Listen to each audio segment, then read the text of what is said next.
susunod na programa ay rated G. Ito ay pwede sa lahat ng manonood. If you love Angus steak, you'll love Highlands corned beef, made with Angus beef. Definitely a breed apart from my old corned beef. Highlands corned beef, the premium breed of corned beef. Get ready for a delicious treat on Sarap at Home, presented by Highlands Corned Beef.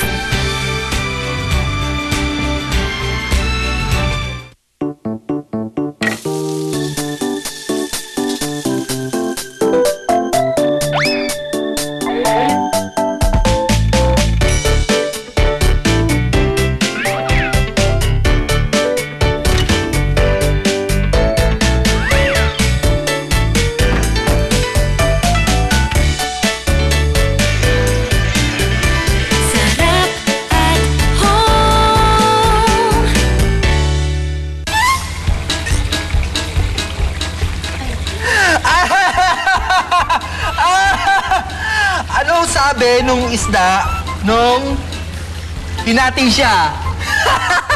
O sige, ano? I'm tuna! Rico! Nandito lang pala kayo. I've been looking for you guys all over. Come on, guys. Oh, bakit? Ililibre mo kami, no? Lalabas tayo! Hindi, no? I have an announcement. Oh my God, nagpapapose na siya sa akin. Oh my God. Yes, Fab. Yes, I want to say that. I want to say that I have a new dog, Bruno. Talaga? May bago Yes. kang aso. Oo. Kaya pala may ganyan ka. Yeah. Eh, asan na si Bruno? Actually, they deliver sa akin mamaya. So, I have to go. You guys take care, huh? Bye-bye. Bye. Bruno. Bruno. Ba't malungkot ka dyan, Insan?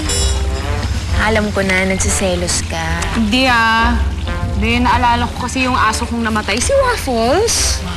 Oo, yung pinadala mong picture sa probinsya. Alam mo, ginagawa ko dyan pag nalulungkot ako kasi naalala ko yung aso kong si Bantay na nasa kabila na. Nilalabas ko lang yung remembrance na kinuha ko. Ikaw kasi, wala kang remembrance na kinuha sa aso mo eh. Ito. Ayan. It's a part of Bantay. I cherished it. I kept it close to my heart. Oh! Hoy! Nakuha mo na si Bruno? Itong lahat na to, para kay Bruno to? Yes, all this stuff are for Bruno, my new dog. Ang dami OA Grabe, siguro. Huh? Ang laking breed ng aso ni Bruno, no? Ano ba siya? German Shepherd, Pitbull, o Doberman? Hi, Fabio! Hey, Sam! Hi! How are you? I have something for Bruno. Ito yung favorite toy ng aso kong namatay na si Waffles. I want you to have it. Oh my God, thank you so much. So sweet. Thank you so much. Eh, nasaan na ba si Bruno? Alam mo, excited na ako kami makita siya. Ako rin. Sobrang excited na ako. Nakakagutom sa excitement eh. Ay, no problem! So, hinihintay niyo si Bruno, di ba? Ramon, tulungan muna ako magluto ng masarap na pagkain. Let's go! Sige. Sige, See you sige. later! Makita tayo ulit mamaya. Okay, bye! Maganda, no? Oo, ang ganda. Laki. Sobrang laki.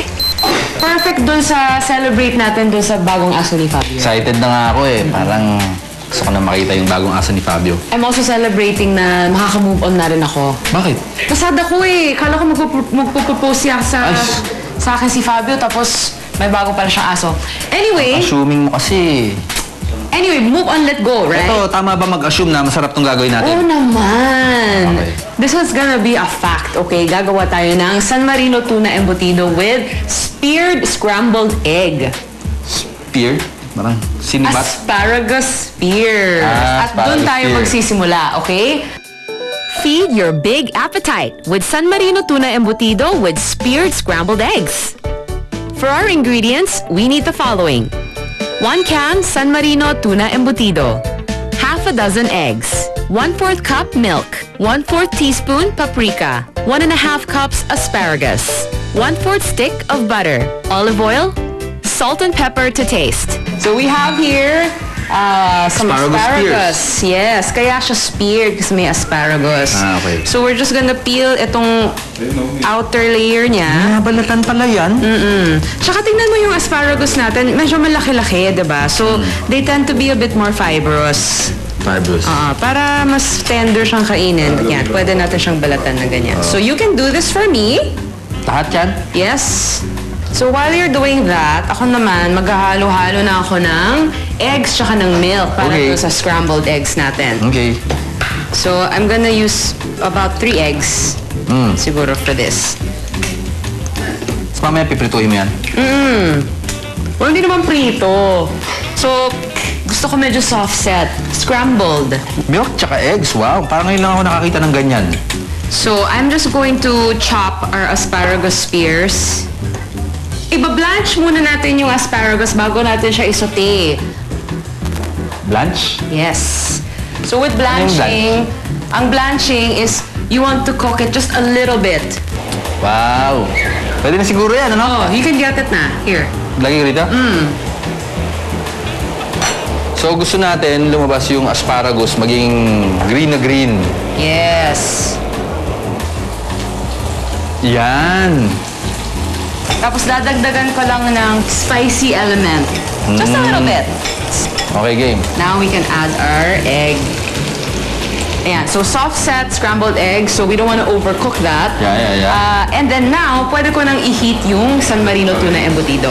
Okay, go.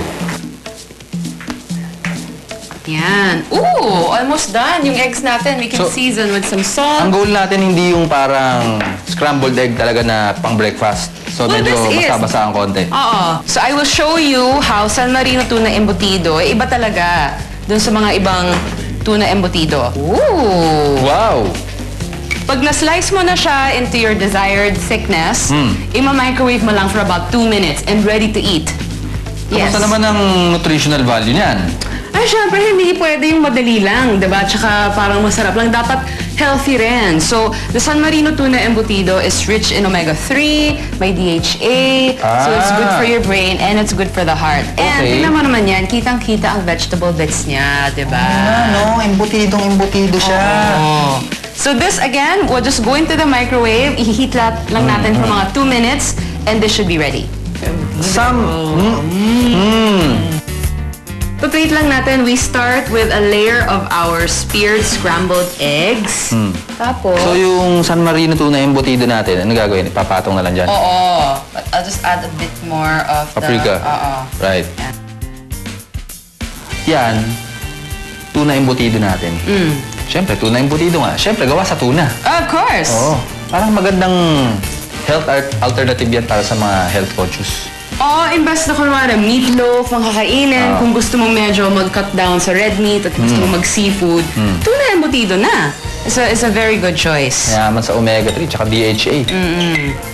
Ayan!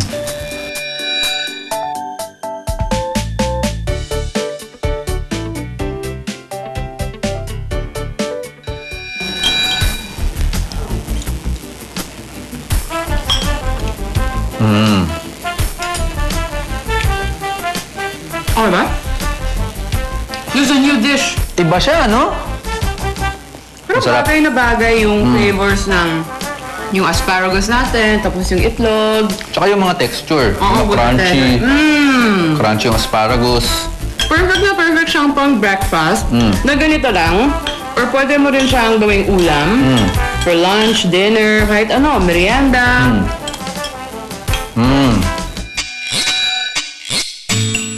For a copy of the recipe, log on to sanmarino.com.ph.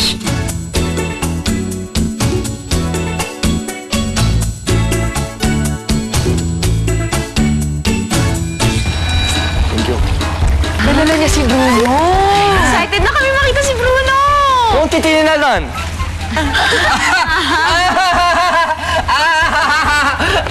Guys, si Bruno. Guys, why are you laughing? What's wrong with Bruno? Eh, akala kasi namin malaking aso. Lipita pa na. Pala, he's so cute. Hindi. You're so cute. Ako naman, oh. Ako naman, oh. Go with Tito. Sabi ko sa'yo eh. Cute niya. Bruno! Bruno, wag, Bruno, wag, Bruno. Ah! Ay! Bruno! Sarap at Home is brought to you by San Marino Corn Tuna, San Marino Chili Corn Tuna, San Marino Tuna Paella, San Marino Tuna Embutido, CDO Food Service. Sarap at Home would like to thank Whirlpool, Fuji Denso, Massflex Houseware and Cookware, Cookworks, Maxim Duranium Professional, Maxim Radiance, Sa Eco, Immerflex Home Appliances, New Dacia Philippines Traders Corporation, Cuisinart, Nailaholics, Viva Salon, Facial Care Center, Regalong Pambahay, Maldita, Black Sheep, Odilon Simpao, Folded and Hung, Jelly Bean, Bobon, Ulysses King.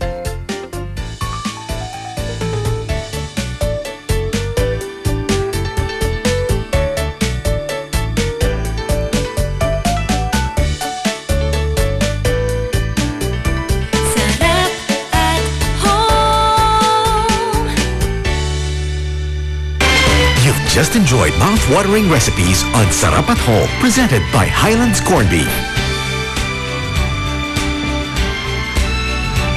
If you love Angus steak, you'll love Highlands Corned Beef, made with Angus beef. Definitely a breed apart from my old corned beef. Highlands Corned Beef, the premium breed of corned beef.